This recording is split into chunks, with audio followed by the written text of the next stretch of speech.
पिछले दिनों जब अमेरिका दुनिया भर के देशों पर टैरिफ लगा रहा था, जब इजराइल अब भी गजा के निर्दोषों पर अंधाधुंध गोलियां बरसा रहा था, जब भारत में हैदराबाद यूनिवर्सिटी के बगल की जमीन पर मासूम मोरों और निरीह हिरणों की चित्कार के बीच जंगल उजाड़ा जा रहा था, और जब यूपी के अंबेडकर नगर में एक बच्ची सरकारी ठसक के अंधेपन में ढहाई जा रही अपनी झोपड़ी के अंदर से अपनी किताबें बचाकर ला रही थी, और जब यह सब कुछ अपनी आंखों के सामने होता हुआ देखकर भी जनता मूक दर्शक बनी अपने घरों में आराम फरमा रही थी, ठीक तभी एक ऐलान हुआ कि इस बरस का भारतीय भाषा परिषद युवा पुरस्कार युवा कवि विहाग वैभव को दिया गया है।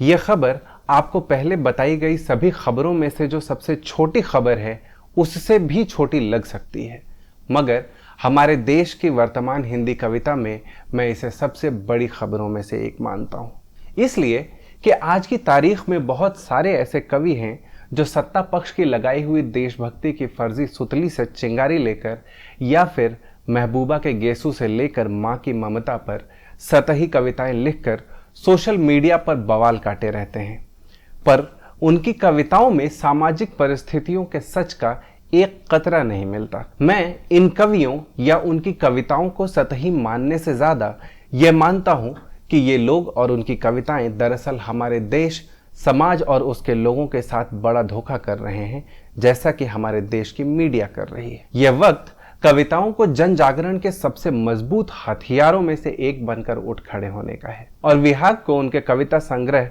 मोर्चे पर विदा गीत के लिए इस पुरस्कार का मिलना इसलिए बहुत खास है क्योंकि वे उन चंद कवियों में से हैं जो ये अच्छे से जानते हैं कि इस वक्त कविताओं को ठीक ठीक क्या करना चाहिए। आज के इस वीडियो में हम विहाग को उनकी इस उपलब्धि की ढेरों शुभकामनाओं के साथ उनकी ही एक कविता पढ़ रहे हैं जिसका शीर्षक है यह कविताओं को खेतों में जोतने का समय है। आइए बिना ताखीर सुनते हैं। प्रिय आयोजक, उपकृत कर देने के दंभ से लबालब आपका कविता पाठ का निमंत्रण मिला। शुक्रिया, पर क्षमा करें, नहीं आ सकूंगा, अक्षम हूं। नहीं, ऐसी कोई खास व्यस्तता नहीं है, बस एक अधिक जरूरी काम आन पड़ा है। मैं मेरे कवि को लेकर एक विरोध प्रदर्शन में शामिल होने जा रहा हूं। असीम पुरातन घृणा की जाई देश की सरकार ने मेरे पाठकों और विरोधियों और नागरिकों से अपने ही देश की नागरिकता के सबूत मांगे हैं।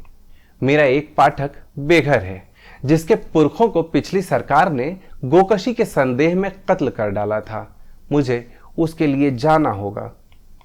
मेरा एक विरोधी है जिसके इकलौते 3 डिसमिल के खेत के कागजात को ठाकुर ने जाति की आग में जला डाला था।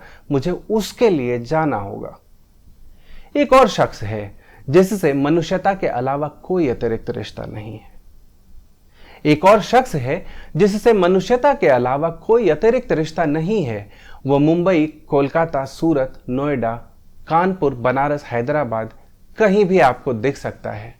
अपनी नाजुक गुलमहर सी बच्ची की लाल चोटी के लिए 3 रुपए के रिबन का मोल भाव करता हुआ वो किसी भी नुक्कड़, किसी भी ठेले पर आपको दिख सकता है। अन्न की भूख मृत्यु को बहुत हरामी बना देती है। ये कविताओं को खेतों में जोतने का समय है। चिमनी से उठता धुआं मजूर के परिवार के फेफड़े में काली खांसी की तरह जमता जाता है। यह कविताओं को कारखानों में नाधने का समय है। भूख के युद्ध से बची हुई शक्ल शहर की भीड़ में बंजारा हो जाती है, और 7 समंदर घृणा के विष से जन्मी सरकारें बंजारा होने को देश के लिए खतरा बताती हैं। यही सही समय है कि मनुष्यता के हक में मेरी कविताएं रक्तदान करें। यही सही समय है कि कविताएं इस ग्रह पर मनुष्य की आदिम बाशिंदगी के हक में गवाही दें और अपने होने का मूल्य अदा करें। हर कविता भाषा के कोश से मनुष्य का लिया हुआ उधार है। जब कविताओं की सबसे ज्यादा जरूरत सड़कों पर उतर आए मेरे साथियों की थरथराती आवाज और तनी हुई मुट्ठी को है, तब आपके सभागार में कालजयिता के लोभ का पाठ करती हुई मेरी कविताएं बेहद अश्लील दिखाई पड़ेंगी महोदय। आपके निमंत्रण में 10,000 का वादा है। 10,000 से मुझे याद आता है, पुश्तैनी पीढ़ाओं के संग्रहालय उस मेरे गांव में खून के रिश्ते से इतर मेरे एक चाचा थे। कहने को तो कमाने गए थे सूरत, पर सरकार की नालायकी छिपाने के लिए खून बेचकर इतना ही पैसा भेजा करते थे साल दर साल। वे तो नहीं लौटे, उनकी लाश लौटी। वे तो नहीं लौटे, उनकी लाश लौटी।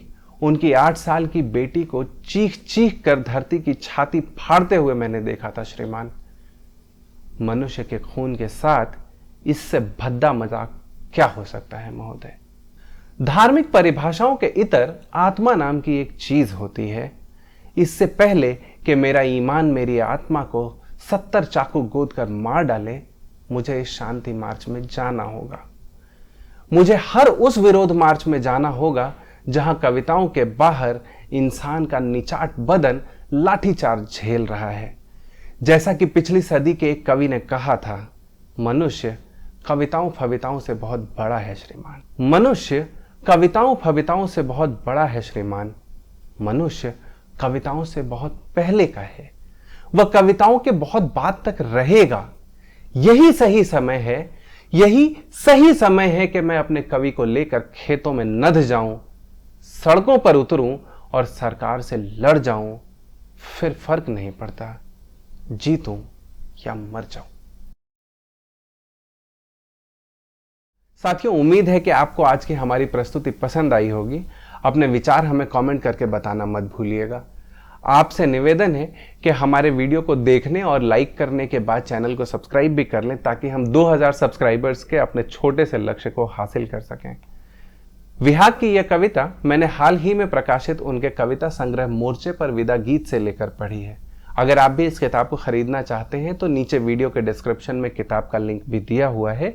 अगर आप इस लिंक का इस्तेमाल कर किताब खरीदते हैं तो इससे हमें कुछ आर्थिक मदद भी हो सकेगी। कविता बोल से लगातार अपडेट पाने के लिए आप हमारे व्हाट्सएप ग्रुप से भी जुड़ सकते हैं, जिसके लिए आप डिस्क्रिप्शन में दिए गए लिंक या फिर स्क्रीन पर दिखाए गए QR कोड का इस्तेमाल कर सकते हैं। अगर आप खुद भी कविताएं लिखते हैं और हम तक अपनी रचनाएं पहुंचाना चाहते हैं तो फेसबुक या इंस्टाग्राम पर संपर्क कर सकते हैं। अगली वीडियो में फिर मिलेंगे, तब तक के लिए अपना ख्याल रखिएगा। शुक्रिया।